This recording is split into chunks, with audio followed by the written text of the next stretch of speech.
Bismillahirrahmanirrahim. Assalamualaikum warahmatullahi wabarakatuh. Perkenalkan, nama saya Uswatun Hasanah, semester 3 dari Prodi PAUD non-reguler.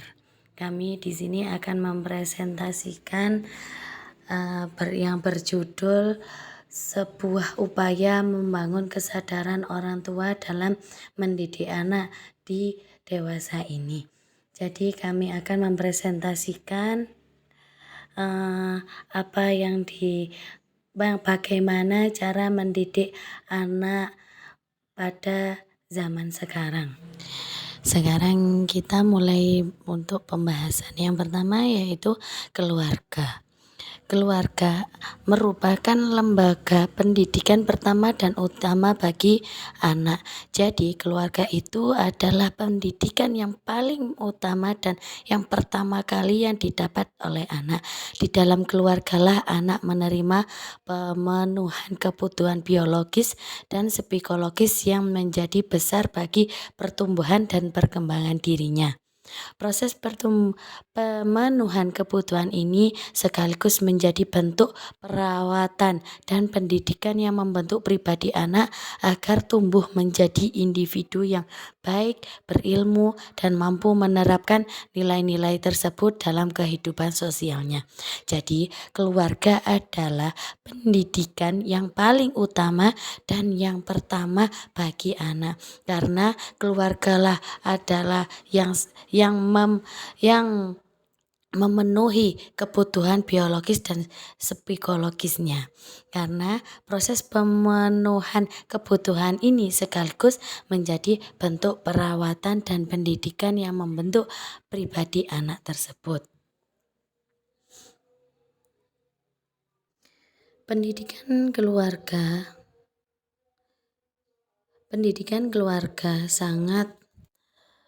sangat mempengaruhi perkembangan anak. Yang pertama, keberhasilan atau kegagalan pendidikan anak sangat bergantung pada kualitas pendidikan keluarga. Jadi, keberhasilan atau kegagalan pendidikan anak sangat bergantung pada kualitas pendidikan keluarga. Yang kedua, pengalaman dan pengaruh dalam keluarga sangat membentuk karakter anak di kemudian hari. Yang ketiga, pembekalan dari keluarga harus konferensif agar anak mampu bertahan dan menyelesaikan persoalan di masa depan. Selanjutnya, permasalahan dan tantangan pendidikan keluarga saat ini. Yang pertama yaitu isu kesehatan mental. Semakin banyak dibicarakan, menunjukkan kurangnya pemahaman orang tua tentang pentingnya kesehatan mental dalam pengasuhan. Dampak negatif pada anak bisa berkelanjutan. Yang kedua, dampak pendidikan kurang optimal.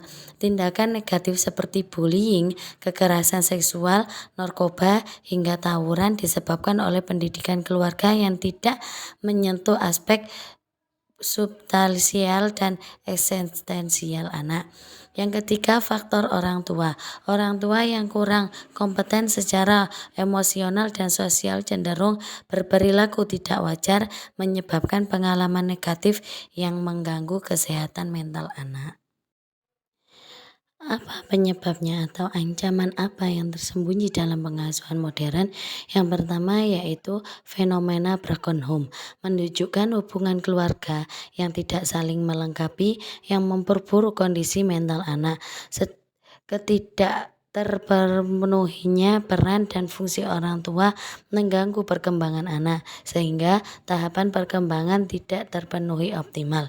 Yang kedua, kecenderungan menyerahkan pendidikan ke sekolah.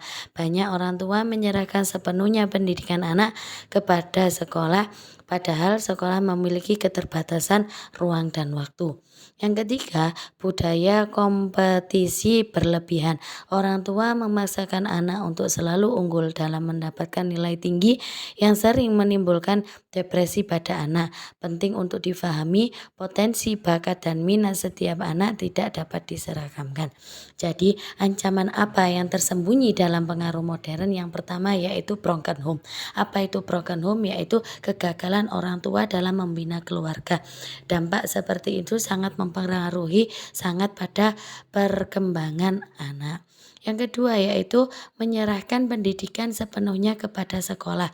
Jadi pendidikan yang diserahkan sepenuhnya ke sekolah tidak sangatlah optimal karena di sekolah memiliki keterbatasan ruang dan waktu. Tidak seperti halnya di rumah karena waktu di sekolah lebih sedikit daripada waktu kita di rumah. Yang ketiga yaitu budaya kompetensi berlebihan. Orang tua memaksakan untuk selalu unggul dalam mendapatkan nilai yang tinggi. Jadi orang tua mementingkan egoisnya atau berlomba-lomba untuk kebaikan semata-mata untuk anaknya, padahal itu untuk kompetensi untuk orang tuanya, yang mana potensi, bakat, dan minat setiap anak tidak sama atau tidak dapat diseragamkan. Solusi untuk meningkatkan kompetensi orang tua.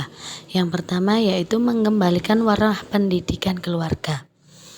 Pendidikan keluarga didasarkan pada naluri, insting, dan ikatan emosional antara orang tua dan anak.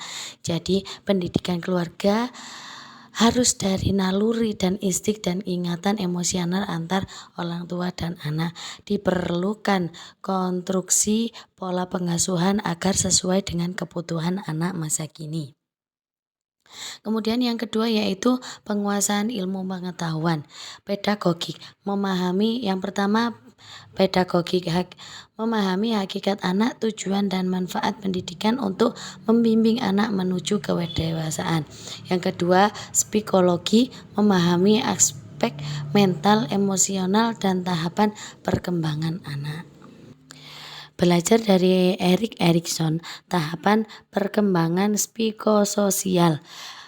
Teori Erikson menjelaskan 8 tahapan perkembangan manusia yang mengikuti prinsip epigenetik atau setiap tahap saling bergantungan. Tugas orang tua adalah memaksimalkan perkembangan setiap tahap secara optimal sesuai porsinya. Tidak boleh diliwati atau dipercepat. Memahami tahapan ini membantu orang tua memberikan dukungan yang tepat pada setiap fase kehidupan anak.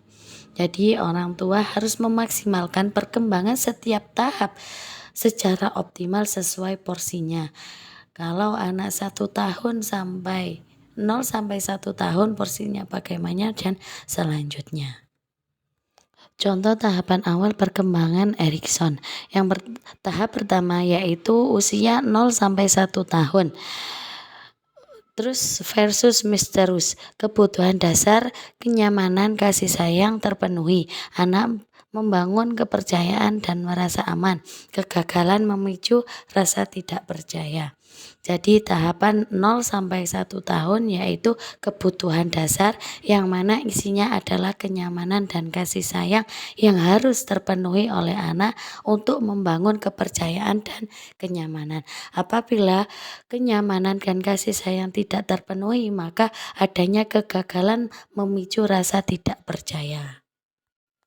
Kemudian yang kedua yaitu tahapan usia 2 sampai 3 tahun, autonomi versus self and doubt. Fokus pada kemandirian, dukungan orang tua menumbuhkan kemandirian. Kegangan atau kurang kesempatan membuat anak pemalu dan ragu-ragu. Yaitu yang pertama, fokus pada kemandirian adalah dukungan orang tua menumbuhkan kemandirian. Apabila tidak terpenuhi, maka kegangan atau kurang kesempatan membuat anak pemalu atau ragu-ragu. Tahapan yang ketiga yaitu usia 3 sampai 6 tahun, prakarsa versus rasa bersalah. Anak menunjukkan kemampuan mengemukakan ide dan bereksplorasi atau prakarsa. Orang tua perlu memberi dorongan agar anak bebas mengeksplorasi tanpa merasa bersalah atau takut gagal. Melanjutkan perjalanan tahapan anak sekolah hingga dewasa awal. Tahapan 4 yaitu usia 7 sampai 12 tahun. Kerajinan versus rasa rendah hati. Anak memasuki dunia sekolah formal dan mulai aktif belajar hal-hal baru. Dorongan positif membantu mengembangkan rasa kerajinan dan kompetensi.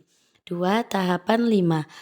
Usia 12 sampai 8 tahun, identitas dan kebingungan identitas. Masa remaja merupakan fase pencarian jati diri. Dukungan untuk eksplorasi diri sangat penting agar remaja menemukan identitas yang kuat. Tahapan 6 yaitu usia 20 tahun.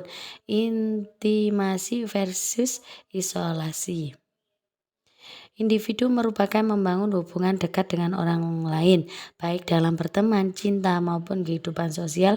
Kemampuan membentuk ikatan intim krusial untuk kebahagiaan. Tahapan terakhir yaitu kontribusi dan refleksi hidup. Tahapan 7 yaitu usia 20 sampai 5 tahun dan tahapan 8 yaitu usia 50 tahun ke atas. Kesimpulannya, peran krusial orang tua dalam membentuk masa depan. Yang pertama yaitu orang tua memiliki peran strategis sebagai pendidik pertama dan utama. Wajib terlibat aktif dan tidak menyerahkan sepenuhnya pendidikan anak pada sekolah. Yang kedua, memahami ilmu perkembangan anak, pedagogik dan psikologi sangat penting untuk mempengaruhi kesalahan pola asuh yang merusak mental dan emosional anak. Yang ketiga, memastikan anak tumbuh secara optimal dan terhindar dari kesulitan penyesuaian diri atau maladaptis. Yang keempat, orang tua memaksimalkan setiap tahapan perkembangan anak sesuai ciri dan karakteristiknya, membangun fondasi yang kuat untuk masa depan mereka. Itulah presentasi dari kami, semoga bermanfaat. Saya Uswatun Hasanah. Apabila ada kekurangan, kami mohon maaf yang sebesar-besarnya. Wassalamualaikum warahmatullahi wabarakatuh.